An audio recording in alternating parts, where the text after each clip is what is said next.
Cult Flick Symposium. I'm Deryk, and I'm sorry about the allergies and the setup. I'm currently working on fixing both of those, so bear with me. But today we're going to talk about a movie that fits perfectly into the category of films that we talk about here on this channel, because the midnight showing films, you know, the movies that were a little bit too much for the average moviegoer that they didn't want to show in the normal movie theaters, or at least at the movie theater playing times, they'd play them at midnight. Well, the very first one to do that and to run successfully for 6 months straight, actually, was El Topo, which in Spanish means the mole. And it was in 1970. It was directed by Alejandro Jodorowsky.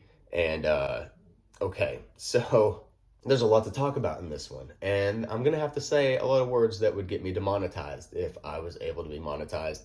So if that's not your thing, and if this isn't your kind of movie and you already know that, you can go ahead and click out of here, because it's a wild ride, I'll tell you that. This movie had a $400,000 budget, which isn't bad for that time, actually. I was kind of surprised it was so high. Not because of the quality of the film or anything, just because of the time period. At the time, the director was relatively, unknown, and his films hadn't been played mainstream at all. So it's just kind of surprising that he had that kind of cash money to do this project with. On IMDb, this has a 7.2 out of 10. Not bad. On Rotten Tomatoes, it has an 80%, so even slightly better. Okay, so I'm going to read a little synopsis. An outlaw hunts down 4 legendary masters in order to win over a woman. Once his conscience plays on him, he loses everything and becomes a holy man. Yeah, that's pretty much it, but it isn't so linear as you're going to think by reading something like that. It's so hard to even know where to begin on this one.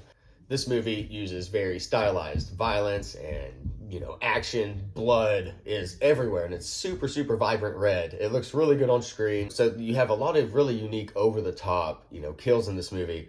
And a lot of the characters don't speak a whole lot. So instead of getting a lot of dialogue, you get a lot more of just facial expressions, really loud, blaring music, which is actually one of the things I didn't love about this movie was the music. It's not the score itself, more so when and how loud it's played. It just kind of got really obnoxious to me and almost gave me a little bit of a headache, but not quite. It didn't hurt the film too badly, but it certainly was something that drew my attention away a little bit throughout the film. Another con I have, since we're on it, is the first half of this film is super, like I said, over the top, violent, stylized, just like super artful, artistic. It goes all sorts of different directions. It has kind of a mystical story to it. And then once you kind of get to the middle and you go into the second half of the film, it completely changes the tone. You still have some of those weird, quirky characters and the same depth of storytelling in terms of the symbolism and everything like that, but it slows way down. Even though it does drag at times and the pace kind of slows down, it does end up leading up to a pretty good climax at the end.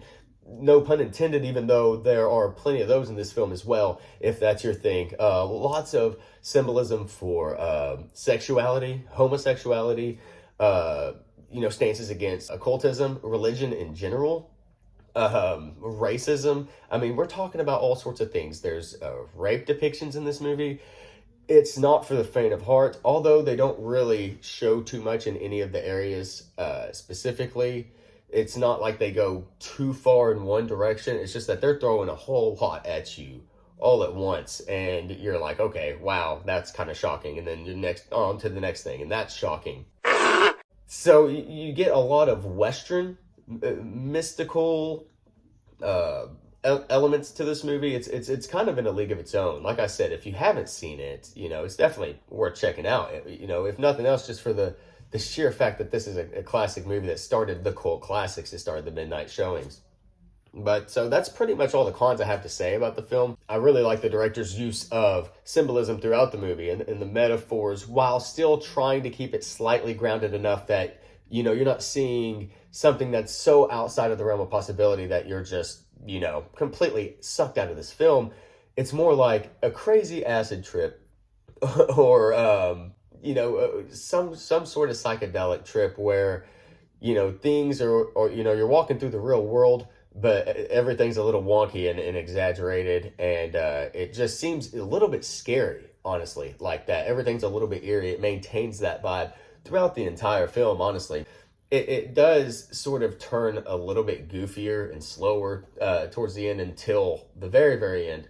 But the main gist of this story for me is that you're not going to find happiness chasing violence or religion or societal norms. The director himself has even stated he absolutely hates anything that gets associated with the word normal, which I think is pretty cool.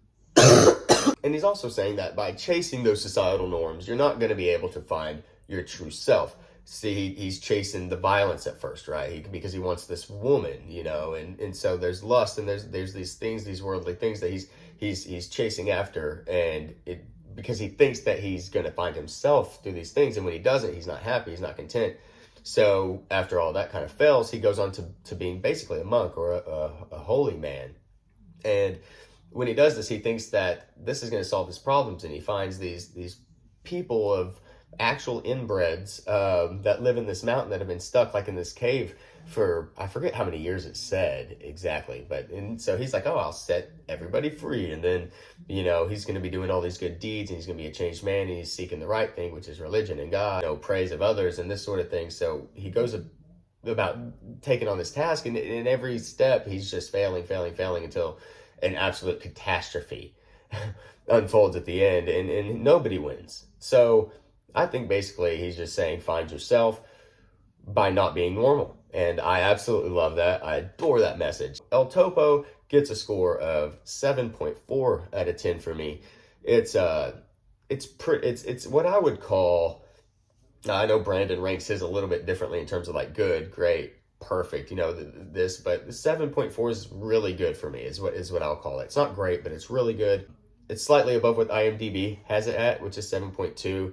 So, but I'm close to that. So, you could probably read through some of those reviews as well if you trust any of those sources to get a vibe. It seems to be pretty accurate. But anyway, yes, El Topo from 1970, Alejandro Jodorowsky gets a 7.4 out of 10 from me.